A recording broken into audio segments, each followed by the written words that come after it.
Hello viewers, welcome back to our channel ticket counter. ఈ రోజు ఈ వీడియోలో 2024 లో తమిళ లాంగ్వేజ్ లో రిలీజ్ అయిన ఒక క్రైమ్ థ్రిల్లర్ మూవీ స్టోరీని చూద్దాం. ఆ మూవీ పేరే సిరగన్. మూవీ అయితే చివరి వరకు చాలా థ్రిల్లింగ్ గా ఉంటుంది. అందుకే ఎక్కడ మిస్ చేయకుండా ఎండ్ వరకు చూడండి. ఇలాగే మరికొన్ని వీడియోస్ ని చూడాలి అనుకుంటే మన ఛానల్ ని సబ్స్క్రైబ్ చేసుకుని ఫాలో అవుతూ ఉండండి. మరి మూవీని స్టార్ట్ చేద్దామా? మూవీ స్టార్ట్ అవగానే కోమల్ అనే అమ్మాయి తన ఇంట్లో ఒంటరిగా ఉంటుంది. కానీ తన చుట్టుపక్కల ఎవరు ఉన్నట్టుగా తనకు అనిపిస్తుంది. ఎవరు వచ్చారా అని కోమల్ చూసేలోపే రహస్యంగా ఇంట్లోకి వచ్చిన ఒక వ్యక్తి కామ్ గా కోమల్ మీద వెనక నుంచి దాడి చేసి చంపేస్తాడు. ఆ తర్వాత రోజు పోలీసులు కోమల్ ఇంటికి ఇన్వెస్టిగేషన్ చేయడానికి వస్తారు. అసలు రాత్రి ఏం జరిగిందో తెలుసుకోవడానికి వాళ్ళు ప్రయత్నిస్తారు. అలా తన ఇంట్లో బాగా వెతికిన తర్వాత పోలీసులకి 20 నుంచి 22 ఏళ్ల వయసు ఉన్న పర్సన్ ఫింగర్ ప్రింట్స్ దొరుకుతాయి.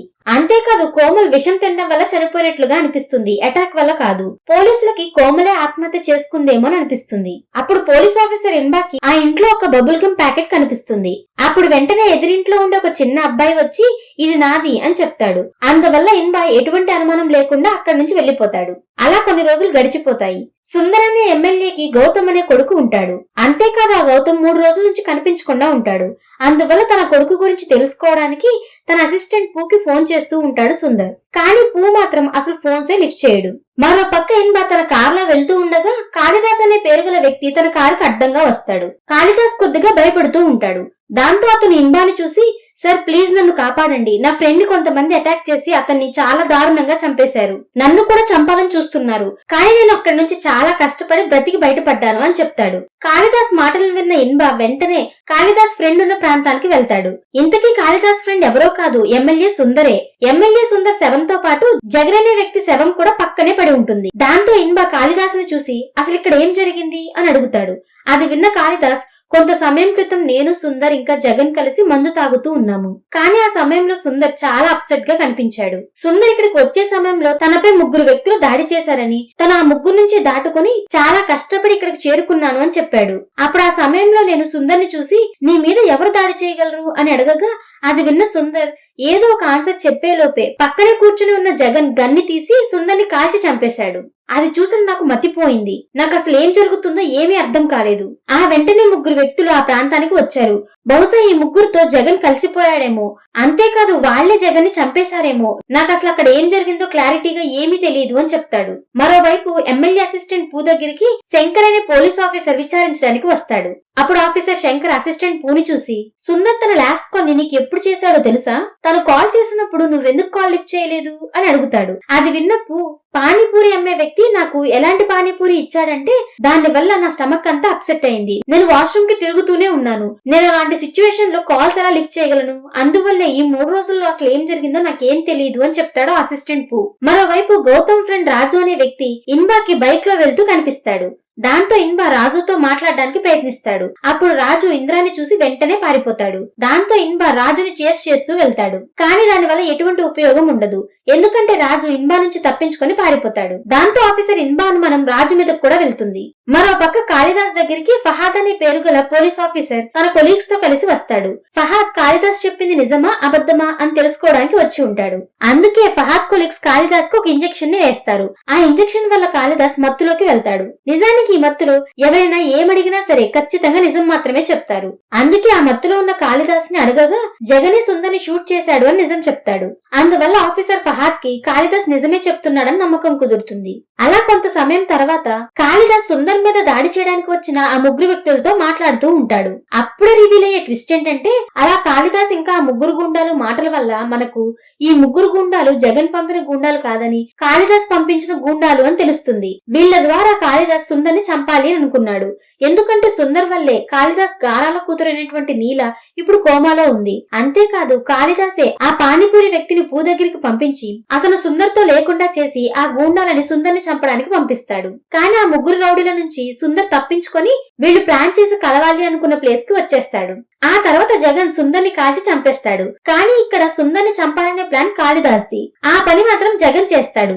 ఎందుకంటే ఎమ్మెల్యే సుందర్ తో జగన్ కి కూడా శత్రుత్వం ఉంది. జగన్ అలా చేయడం వల్ల కాళిదాస్ లైన్ క్లియర్ అవుతుంది. అతను ఏం చేయాల్సిన అవసరం ఇప్పుడు లేకుండా పోతుంది. అసలు జగన్ సుందర్ని ఎందుకు చంపాడు అని ఆలోచిస్తున్నారా? ఇప్పుడే తెలిసిపోతుంది. నిజానికి జగన్ కాళిదాస్ కూతురు నీలాని చాలా ప్రేమిస్తూ ఉంటాడు. కానీ నీలాని సుందర్ కొడుకు అయినటువంటి గౌతమ్ తన ఫ్రెండ్స్ తో కలిసి ఆమెను బాగా కొట్టి పూర్తి కోమాలోకి వెళ్లేలాగా చేస్తాడు. సుందర్ ఎమ్మెల్యే కాబట్టి తన కొడుకు చేసిన పనికి తనకున్న పేరు పరువు పోగొట్టుకోవడం ఇష్టం లేక సుందర్ జగన్ వాళ్ళ నాన్నని పిలిపించి జగన్ ని కాళిదాస్ దగ్గరికి వెళ్లి తనే నీలాన్ని పొరపాటున కార్తో గుద్దానని కన్ఫెస్ చేయమని చెప్పమని బెదిరిస్తాడు. ఎందుకంటే సుందర్ ఇంకా కాళిదాస్ మంచి స్నేహితులు. ఒకవేళ కాళిదాస్ కి సుందర్ కొడుకు గౌతమే తన కూతురు కోమాలోకి వెళ్లడానికి కారణమని తెలిస్తే కాళిదాస్ కొచ్చే కోపం వల్ల వాళ్ళిద్దరి మధ్య ఉన్న స్నేహం శత్రుత్వంగా మారుతుంది అని తను భయపడతాడు. అందువల్లే సుందర్ ఈ నేరాన్ని జగన్ మీద మోపుతాడు. అలా జగన్ తన నాన్న రిక్వెస్ట్ చేసినందుకు గౌతమ్ చేసిన నేరాన్ని తన మీద వేసుకుంటాడు. కానీ నిజానికి జగన్ అలా ఎన్నటికీ చేయడు. ప్రేమించే వారిని ఎవ్వరు ఈ విధంగా బాధించరు కదా. అందుకే అదే కోపం వల్ల జగనే సుందర్ని షూట్ చేసి చంపేస్తాడు. కానీ జగన్ ఇలా చేస్తాడని కాళిదాస్ కి అస్సలు తెలియదు. ఏది ఏమైనా సరే కాళిదాస్ చెయ్యాలి అనుకున్న పని జగన్ చేసేసి కాళిదాస్ కి దారిని క్లియర్ చేస్తాడు. కాళిదాస్ సుందర్ తో మాట్లాడుతూ ఉండగా నీలా కోమాలో ఉన్న సమయంలో సుందర్ వాయిస్ ని విని తను కంటతడి పెడుతుంది. దాంతో నీలా ఇప్పుడు ఇలా ఉండడానికి అసలు కారణం సుందరే అని కాళిదాస్ కి అర్థమవుతుంది. అందువల్లే కాళిదాస్ సుందర్ ని చంపాలని ప్లాన్ చేస్తాడు. కానీ ఇదంతా చేసింది సుందర్ కొడుకునేటువంటి గౌతమ్. మరో పక్క జగన్ సుందర్ ని కాల్చి చంపిన తర్వాత కాళిదాస్ పంపిన 3 రౌడీలు అక్కడికి వస్తారు. కానీ జగన్ చేతిలో గన్ ఉండడం చూసి ఆ 3 రౌడీలు జగనే కాళిదాస్ ని చంపుతాడేమో అర్థం చేసుకుని ఆ రౌడీలు జగన్ ని చంపేస్తారు. అప్పుడు కాళిదాస్ ఆ రౌడీలను చూసి మీరు వెంటనే ఇక్కడి నుంచి పారిపోండి, నేను దీంట్లో ఇరుక్కోవాలని అనుకోవటం లేదు, నేను మీ ద్వారా సుందర్ని చంపాలని అనుకున్నాను, కానీ ఈ జగనే చంపి నా పనిని ఈజీ చేశాడు, మీరు పోలీసులకు దొరికితే నేను కూడా ఇరుక్కుంటాను అని చెప్పడంతో ఆ రౌడీలు కూడా దానికి ఒప్పుకుని అక్కడి నుంచి వెళ్లిపోతారు. అలా స్టోరీ ప్రెజెంట్ కి వస్తుంది. అసలు సుందర్ కొడుకు గౌతమ్ ని అతని స్నేహితుల రాజుని దాచిపెట్టింది ఎవరో కాదు, కాళిదాసే. కాళిదాస్ గౌతమ్ ఇంకా రాజులను తన ఇంట్లోనే బంధించి ఉంచుతాడు. ఎందుకంటే నీలా హ్యాండ్ బ్యాగ్ లో దొరికిన గౌతమ్ ఐడి కార్డ్ ద్వారా కాళిదాస్ కి నీలా ఇలా అవ్వడానికి కారణం గౌతమ్ కూడా అని తెలుస్తుంది. అందువల్లే కాళిదాస్ గౌతమ్ ని ఇంకా తన స్నేహితుడిని బంధిస్తాడు. సరిగ్గా ఇప్పుడే స్టోరీ కొన్ని నెలల వెనక్కి వెళ్తుంది. నీలా చాలా కామ్ గా ఉండే కైండ్ హార్టెడ్ పర్సన్. నీలా తన నాన్నతో చాలా అందమైన జీవితాన్ని జీవిస్తూ ఉంటుంది. నీలా ఒక స్కూల్ టీచర్. తనకి వచ్చిన సగం శాలరీని ఆర్ఫనేజ్ కి ఇచ్చేస్తూ ఉంటుంది. అందువల్లే ఆ ఆర్ఫనేజ్ పిల్లలు నీలాని తమ సొంత అక్కలా ప్రేమిస్తూ ఉంటారు. నీలా ఆర్ఫనేజ్ కి వెళ్తే ఆ పిల్లలు చాలా సంతోషంగా ఫీల్ అవుతారు. నీలా ఏ స్కూల్లో అయితే టీచ్ చేస్తుందో ఆ స్కూల్లోనే గౌతమ్ ఇంకా రాజులు ఇద్దరు చదువుతూ ఉంటారు. నిజానికి రాజు హ్యాకింగ్ నేర్చుకుంటూ ఉంటాడు. అందువల్ల ఎవరి మొబైల్ నైనా చాలా ఈజీగా హ్యాక్ చేయగలడు. ఒక రోజు గౌతమ్ ఇంకా రాజు ఇద్దరు కలిసి తమకి చదువు చెప్పే పాయల్ అనే టీచర్ మొబైల్ ని హ్యాక్ చేస్తారు. దాంతో పాయల్ కి తెలియకుండా పాయల్ మొబైల్లో కెమెరాని కూడా యాక్సెస్ చేసి లైవ్ ఫుటేజ్ ని రాజు ఇంకా గౌతమ్ చూస్తూ ఉంటారు. అలా హ్యాక్ చేసిన తర్వాత రోజు నుంచి తన టీచర్ చేసే ప్రతి పనిని లైవ్ లో చూస్తూ వింటూ ఉంటారు. అంతేకాదు పాయల్ తన హస్బెండ్ తో మాట్లాడే ప్రతి మాట, వాళ్ళిద్దరూ కలిసి గడిపిన క్షణాలన్నీ రాజు ఇంకా గౌతమ్లకి తెలుస్తూ ఉంటాయి. దీని గురించి గౌతమ్ ఒక రోజు పాయల్ తో చెప్తాడు. గౌతమ్ చెప్పిన మాటలు విని పాయల్ చాలా హైరాణ పడుతుంది. అసలు ఒక మనిషి ప్రైవసీని అలా ఎలా తెలుసుకోగలరు అని ఆలోచిస్తూ ఏడుస్తూ వెళ్లిపోతుంది. ఎందుకంటే గౌతమ్ ఒక ఎమ్మెల్యే కొడుకు కాబట్టి తన నిజాలన్నీ పాయల్ కి తెలిసినా కూడా తను ఏమీ చేయలేకపోతుంది. అలా ఒకసారి పాయల్ కి తెలిసిన నిజం గురించి నీలాకి తెలియగానే నీలా చాలా కోపంగా గౌతమ్ ని పిలిచి చెప్పు దెబ్బ కొడుతుంది. అంతేకాదు నీలా గౌతమ్ ఐడి కార్డ్ ని లాగేసుకుంటుంది. ఈ ఐడి కార్డ్ చూసే నీలా తండ్రి కాళిదాస్ కి తన కూతురు ఉన్న సిచ్యువేషన్ కి సుందర్ తో పాటు అతని కొడుకు గౌతమ్ కూడా కారణమని తెలుస్తుంది. నీలా చేసిన అవమానం వల్ల గౌతమ్ చాలా వైలెంట్ అయ్యి వెంటనే తన నాన్నకి ఫోన్ చేసి కాలేజ్ కి కొంతమంది రౌడీలను పంపమని అడుగుతాడు. ఎందుకంటే నీలాకి తగిన గుణపాఠం చెప్పాలని తను అనుకుంటాడు. అందుకే సుందర్ అసిస్టెంట్ భూతో తన గౌతమ్ అసలు ఎందుకు కొట్టిందో తెలుసుకోమని చెప్పి నీలాతో మాట్లాడడానికి స్కూల్ కి పంపిస్తాడు. కానీ నీలా అసిస్టెంట్ పూకి ఇంకా రౌడీలకి గౌతమ్ చేసిన పనుల గురించి ఏమీ చెప్పదు. ఎందుకంటే దీనివల్ల పాయల్ పరువు పోతుంది అని. దాంతో నీలా గౌతమ్ ఎందుకు కొట్టిందో రీజన్ చెప్పకపోయేసరికి ఆ రౌడీలు ఒక కర్రను తీసుకుని నీలా తల మీద బాగా కొడతారు. అందువల్లే నీలా తల నుంచి రక్తం కారడం మొదలవుతుంది. అప్పటికే నీలా పాయల్ని అక్కడి నుంచి పంపించేస్తుంది. ఆ తర్వాత రౌడీలకు వాళ్ళు నీలాని చాలా గట్టిగా కొట్టారని తెలియగానే అక్కడి నుంచి ఆ రౌడీలు వెంటనే పారిపోతారు. అప్పుడు నీలా అలాంటి పరిస్థితుల్లో కూడా ఏదో ఒక రకంగా ఆర్ఫనేజ్ కి వెళ్తుంది. ఆ తర్వాత ఆర్ఫనేజ్ లో ఉండే సిస్టర్ కాళిదాస్ కి ఫోన్ చేసి జరిగిందంతా చెప్తుంది. దాంతో కాళిదాస్ వెంటనే నీలాని తీసుకుని వెళ్లి హాస్పిటల్లో అడ్మిట్ చేస్తాడు. కానీ అప్పటికే నీలా కోమాలోకి వెళ్లిపోయి ఉంటుంది. సరిగ్గా ఇప్పుడే స్టోరీ ప్రెజెంట్ కి వస్తుంది. కాళిదాస్ గౌతమ్ ఇంకా రాజులను విడుదల చేస్తాడు. నిజానికి కాళిదాస్ వాళ్ళని వదిలేయాలని అనుకోడు. కానీ గౌతమ్ ఇంకా రాజులు పరిగెత్తుతూ ఉండగా వెనక నుంచి ఒక బైక్ రైడర్ వాళ్ళని తరుముతూ వెళ్లి చివరికి వాళ్ళని చంపేస్తాడు. ఆ తర్వాత ఈ విషయం పోలీసులకి ఇంకా ఇన్బాకి తెలియగానే స్పాట్ కి చేరుకుంటారు. అంతేకాకుండా గౌతమ్ ఇంకా రాజుల శవాలని పోస్ట్ మార్టం చేయడానికి తీసుకువెళ్తారు. గతంలో నీలా కోమాలోకి వెళ్ళాక పాయల్ చాలా డిప్రెషన్ లోకి వెళ్తుంది. ఎందుకంటే నీల అలా కోమాలోకి వెళ్లడానికి తనే కారణమని పాయల్ చాలా బాధపడుతూ ఉంటుంది. నిజానికి పాయల్ మరెవరో కాదు, ఇన్బాకి చెల్లెలే. అలా ఇన్బా డ్యూటీ నుంచి ఇంటికి తిరిగి వచ్చిన తర్వాత ఇంటి డోర్స్ క్లోజ్ చేసి కనిపిస్తాయి. దాంతో ఇన్బా కిటికీ ఓపెన్ చేసి చూసి షాక్ అయిపోతాడు. ఎందుకంటే పాయల్ ఫ్యాన్ కి ఊరేసుకుని చనిపోయి కనిపిస్తుంది. నీల ఆ స్థితిలో ఉండడానికి తనే కారణమని తట్టుకోలేక పాయల్ ఆత్మహత్య చేసుకుంటుంది. అది చూసిన ఇన్బా మనసు బాధతో నిండిపోతుంది. అలా స్టోరీ ప్రెజెంట్ కి వస్తుంది. ఇన్బాకి కోమల్ ఇంట్లో చూసిన చూయింగ్ గమ్ గుర్తుకొస్తుంది. అందువల్ల వెంటనే ఇన్బా కోమల్ ఇంటికి వెళ్లి ఆ పక్కింటి అబ్బాయిని చూసి, నువ్వు ఆ రోజు చూయింగ్ గమ్ నీదే అని చెప్పావు కదా అని అడుగుతాడు. అది విన్న అబ్బాయి, ఆ చూయింగ్ గమ్ నాకు ఒక అన్న ఇచ్చాడు, ఆ అన్న చేతికి 6 వేళ్లున్నాయి అని చెప్తాడు. ఆ మాట విన్న ఇన్బా షాక్ అయిపోతాడు. ఎందుకంటే గౌతమ్ చేతికి కూడా 6 వేళ్లుంటాయి. అంటే దీనివల్ల కోమల్ని చంపింది క్లియర్ గా గౌతమ్ అనే విషయం తనకు అర్థమవుతుంది. అలా మళ్లీ స్టోరీ గతానికి వెళ్తుంది. గౌతమ్ ఇంకా రాజు ఇద్దరు కోమల్ మొబైల్ ని హ్యాక్ చేస్తారు. కానీ దీని గురించి కోమల్ కి తెలిసిపోతుంది.